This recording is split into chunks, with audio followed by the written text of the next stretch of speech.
अस्सलामुअलैकुम। कैसे हैं आप सब लोग? खैरियत से हैं? ठीक हैं। आज हम बात करेंगे सरबैक सी के बारे में। क्या वाकई सरबैक सी इतनी इफ़ेक्टिव है जितनी इसकी तारीफ़ की जाती है या जितना इसको प्रमोट किया जाता है? और क्या सरबैक सी वाकई हमारा टाइमिंग में इस्तेमाल हो सकती है? जैसा कि पूरा यूट्यूब भरा पड़ा है कि टाइमिंग, टाइमिंग, टाइमिंग। शो हाज़ा। और क्या सरबैक सी और सरबैक्स टी में क्या फ़र्क है? दोनों सेम कंपनी के प्रोडक्ट हैं, लेकिन उसके बारे में क्या डिफरेंस है ये भी मैं आपको बताऊंगा। और क्या वाकई ये एक यानी अप टू मार्क्स मल्टीविटामिन है आपके लिए, इसको यूज़ करना चाहिए या नहीं? तो ये सारी डिटेल जानने के लिए इस वीडियो को एंड तक देखिएगा। और जो मेरे भाई मेरे चैनल पे नए हैं उनसे रिक्वेस्ट है मेरे चैनल को सब्सक्राइब कर लें, लाइक्स और फॉलो भी ज़रूर करें। और जो भी आपकी क्यूरी है वो आप मुझे व्हाट्सएप पे भी और यूट्यूब दोनों पे मुझसे कॉन्टैक्ट कर सकते हैं विदाउट एनी चार्जेस। ये बात करते हैं सरबैक्सी की। तो पहले सरबैक्सी को समझने से पहले हमें मल्टीविटामिन को समझना चाहिए कि उसकी कितनी किस्में होती हैं। मोस्टली दो किस्में अवेलेबल होती हैं। एक जो पानी में घुल जाए, उसका बेनिफिट क्या होता है कि वो जितने mg भी आप ले लें, अगर वो आपके जिस्म में ज़्यादा होगी तो वो वाया यूरिन निकल जाएगी, यानी उसका कोई साइड इफेक्ट उसकी मिकदार का ज़्यादा आप पे नहीं होगा। सेकेंड टाइप होती है फैट सॉल्युबल। ये इंसान के जिस्म में फैट में डिजॉल्व होके वेट गेन का भी पॉसिबल हो सकते हैं और ये जिस्म के अंदर स्टोर हो जाते हैं फैट्स के अंदर। ठीक है। और दोनों का लेने का तरीका भी अलग है। तो जो वाटर सॉल्युबल होते हैं यानी पानी में सा जो जज्ब हो जाते हैं, उनको हमेशा पानी से लिया जाता है। जो फैट सॉल्युबल होते हैं उन्हें फुल फैट मिल्क से लिया जाता है। मिसाल के तौर पे विटामिन डी हो गया, विटामिन ई हो गया, इस तरह की एग्जांपल्स हैं जो डिफरेंट अवेलेबल हैं। लाइक ओमेगा 3 हो गया, ये सारे मल्टीविटामिन। जी, सरबैक सी कोई भी इसका मोड ऑफ एक्शन टाइमिंग में नहीं है। ये बिल्कुल गलत इन्फॉर्मेशन है। ठीक है, लोग धड़ाधड़ यूज़ कर रहे हैं इसको। बेसिकली इसके अंदर क्योंकि विटामिन बी कम्प्लेक्स है और विटामिन सी है और इसके साथ साथ जिंक को ऐड किया गया है। ठीक है, अगर सरबैक जी की थोड़ी सी को वैल्यू है भी सही तो सिर्फ जी की वजह से है, जिंक की वजह से बस। ठीक है, अदरवाइज इसमें कुछ भी इतना खास नहीं है। नॉर्मल सा मल्टीविटामिन है ये। ठीक है, इससे तो बहुत बेहतर क्वालिटी के मल्टीविटामिन अवेलेबल है पाकिस्तान में। उसका एंड पे मैं कंपैरिजन भी आपको दे देता हूँ, लेकिन मैं थोड़ा सा इसका ब्रीफली बता दूं कि ये करता क्या है। लोगों ने पता नहीं क्या क्या वीडियो में डाला हुआ है, इसको इस काम के लिए यूज़ करें, इसको इस काम के लिए यूज़ करें। सिंपल विटामिन बी कम्प्लेक्स के फंक्शंस क्या हैं, उसका बेनिफिट्स क्या है? एक तो आपके आरबीसीज यानी जो है रेड ब्लड सेल्स, उनको इनकी प्रोडक्शन ज़्यादा करता है। साथ में विटामिन सी क्या है? एंटीऑक्सीडेंट है। ठीक है, आपके स्किन को केयर करता है, फ्री रेडिकल से बचाता है, जिससे स्किन ग्लो होती है। ये विटामिन सी। थोड़ा सा ब्रीफली बता दूं विटामिन बी कम्प्लेक्स के बारे में। विटामिन बी कम्प्लेक्स सियानोकोबालामीन और पैराडॉक्सिन के अलावा जो मॉलिक्यूल्स हैं उनका काम क्या होता है कि वो आपकी इम्यूनिटी को बूस्ट करते हैं। वो आपका जो एक वफादाती निज़ाम होता है अगेंस्ट डिजीज़, उसको ये मजबूत करता है ताकि आपको डिफेंस सिस्टम आपका मजबूत हो जाए। सेकेंडली, जो हमारी डेली बेसिस पे हमारी डाइट होती है, विटामिन बी कम्प्लेक्स उसको यूटिलाइज करते हैं, उसको उसमें से मेटाबोलाइज करके उसमें से हमें एटीपी की फॉर्म में एनर्जी प्रोवाइड करते हैं हमारे जिस्म के मसल्स को और दूसरे ऑर्गन्स को, ताकि वो अपना डेली का काम प्रॉपर तरीके से जारी रख सकें। ATP stand for adeno triphosphate. ये एक ताकत की यानी एनर्जी की किस्म है जो हमारे मसल्स को और हमारी बोन्स वगैरह को चाहिए होती है। ठीक है, साथ में ये हमारे ब्रेन फंक्शन को थोड़ा बहुत एक्टिव रखता है, क्योंकि इसके अंदर मतलब पैराडॉक्सिन भी है, थायमीन, मतलब सारे फोलिक एसिड सब हैं। साथ में ये सेंट्रल नर्वस सिस्टम को एक्टिव रखता है, उसके फंक्शंस को मेंटेन रखता है।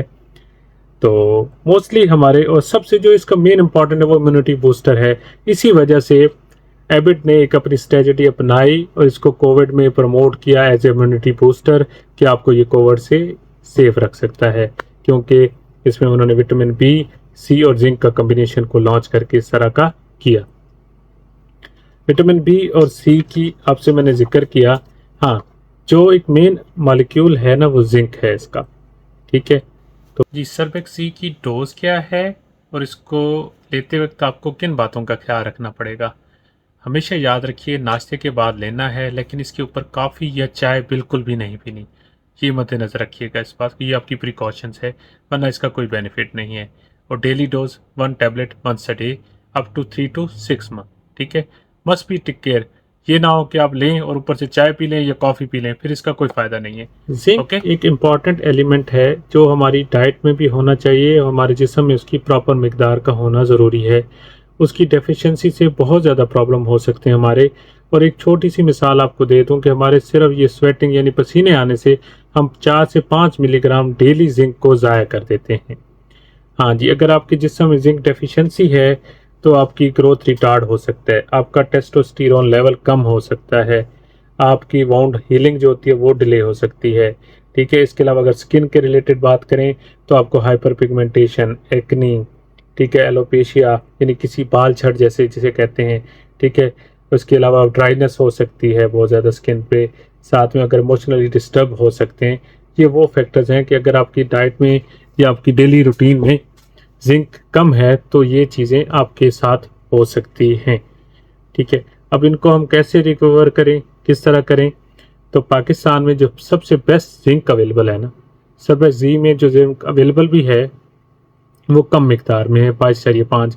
तो रिकमेंडेड डोज इसकी है 50 mg पर डे।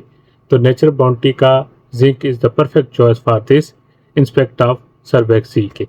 ठीक है, तो वो बेस्ट है 1 टैबलेट डेली आफ्टर ब्रेकफास्ट। तो अब बात करते हैं हम उसके फंक्शंस की। सबसे पहले जो आप लोग चीज़ सुनना चाहेंगे वो करेंगे कि ये टेस्टोस्टेरोन लेवल को कैसे इंक्रीज़ करता है। ठीक है, जिंक का मेन काम है कि आपके जो ग्रोथ हार्मोन है टेस्टोस्टेरोन उसको इंक्रीज़ करता है।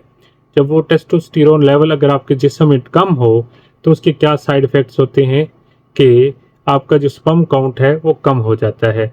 उसके अलावा स्पर्म की एक पावर होती है, उसकी मोटेलिटी होती है, वो रिड्यूस हो जाती है, वो रिड्यूस हो जाता है लिबिडो। जब आप जिंक की एक पूरी मिकदार लेते हैं तो उससे फ़ायदा क्या होगा कि आपका testosterone level up to mark होगा। जब वो अप टू मार्क होगा आपका स्पर्म काउंट, आपकी परफॉर्मेंस, सेक्सुअली ड्राइव, हर चीज़ मेंटेन हो जाएगी। तो ये मेन फैक्टर इसका जिंक का एज ए ईडी में भी इफेक्टिव है एट द एंड, और टेस्टोस्टेरोन लेवल में भी, और साथ में स्पर्म काउंट में। उसमें दो टाइप्स में है, यानी ओलिगोस्पर्मिया या एजोस्पर्मिया, दोनों का जिक्र करना मुनासिब समझूंगा। ठीक है, सेकंड हम बात करते हैं as a immunity booster. Zinc as a immunity booster है, ये इम्यूनिटी को बहुत ज़्यादा अच्छी तरह से स्ट्रॉन्ग कर देता है, जिससे फ़ायदा होता है कि आपके जिस्म में कोई भी फॉरेन पार्टिकल्स या जरासीम आते हैं तो लड़ाई करने में यानी उनकी डिफेंस करने में हमारी मदद करता है, जिससे हम बीमारियों से महफूज रहते हैं। से थर्ड बात करेंगे सेक्चुअली हेल्थ। सेक्चुअल जो हेल्थ होती है ये इसको मेंटेन रखता है, बायोटेस्टोस्टेरोन लेवल को इंक्रीज करता है, जिससे हमारी सेक्चुअल लाइफ मेंटेन रहती है। और फोर्थ पे बात करेंगे हमारी प्रोस्टेट की। प्रोस्टेट ग्लैंड्स को में हाई कंसंट्रेशन ऑफ जिंक मौजूद होता है। अगर ये हमारे जिस्म में प्रॉपर मिकदार में मौजूद रहे तो हमारा प्रोस्टेट जो होता है वो प्रॉपर वर्क करता रहता है, हमें यूरिन से रिगार्डिंग कोई भी मसला नहीं आ सकता। फिफ्थ पे बात कर लेते हैं वाउंड हीलिंग। पहले भी आपसे डिस्कस किया, डेफिशिएंसी हो तो वाउंड हीलिंग डिले हो जाती है। अगर जिंक की आपके जिस्म में प्रॉपर मिकदार हो तो आपकी वाउंड हीलिंग बहुत अच्छे तरीके से हो जाती है और बहुत जल्दी होती है। ठीक है, अभी हम बात कर लेते हैं हेयर्स की। ठीक है, ये हमारे जिस्म में मौजूद जहाँ पे खासकर जो हेड में बनी बालों को ये एक्टिव करता है, उसके हेयर वॉल्यूम को भी इंक्रीज करता है और हेयर फॉलिकल्स को मजबूत करता है ताकि उनको प्रॉपर एक ग्रोथ मिलती रहे। अब आ जाती है बात स्किन्स की। स्किन में जहाँ तक हम बात करते हैं तो जिंक के बहुत ज़्यादा काम है, खासकर जो एक्नी प्रोड्यूसिंग जर्म्स होते हैं ये उनकी ग्रोथ को रिड्यूस करता है। दूसरा, जो ऑयली स्किन वाले हैं वो जिंक ज़रूर यूज़ करें, क्योंकि जो हमारे ऑयल ग्लैंड्स होते हैं स्किन के ऊपर ये उनको जाके वहाँ पे रेगुलेट करता है कि वो ऑयल प्रोडक्शन ज़्यादा ना हो। ठीक है, जिससे हमारी एक्नी भी महफूज रहते हैं, हम एक्नी से भी और हाइपर पिगमेंटेशन से। सो एट द एंड मेलाटोनिन भी हमारा, मेलाटोनिन कह रहा हूँ, मेलानिन हमारा कम पैदा होता है, जिससे डार्क स्पॉट या हाइपर पिगमेंटेशन भी रिड्यूस हो जाती है। तो ये सारे बेनिफिट थे जिंक के। मैं रिकमेंड करूंगा तो पाकिस्तान में नेचर बाउंटी का और GNC का जिंक अवेलेबल है 50 mg, वो वंस अ डे लाजमी यूज़ करें। ठीक है, तो ये टोटली क्वेश्चन किया जाता है कि सर्बेक्स सी और सर्बेक्स टी में क्या फ़र्क है। तो मैं आपको बताना पसंद करूंगा कि सर्बेक्स सी में जिंक है और सर्बेक्स टी में सिर्फ विटामिन सी, ई और विटामिन सी, ई और विटामिन बी कम्प्लेक्स हैं, बस इसके अलावा और कोई फ़र्क नहीं है। Addition of the zinc become with Surbex Z, without zinc Surbex T, that is the only difference. आज का था ये रिव्यू फुल सर्बेक्स सी का। जहाँ तक अगर मैं बात करूँ तो सरबैक्स सी एक नॉर्मल सा मल्टीविटामिन है, कोई ख़ास नहीं है as compare to other multivitamin Pakistan में जितने अवेलेबल हैं। थोड़ा सा कंपैरिजन दे दूँ यहाँ पे कि Theragran ultra is the best multivitamin recently available in the Pakistan. और इंशाल्लाह बहुत जल्द मैं इसका फुल रिव्यू लेके आऊँगा कि इसमें क्या-क्या है और क्या-क्या बेनिफिट्स हैं। तो इंशाल्लाह बहुत जल्द मिलते हैं एक नई वीडियो के साथ। तो अभी के लिए अल्लाह हाफ़िज़।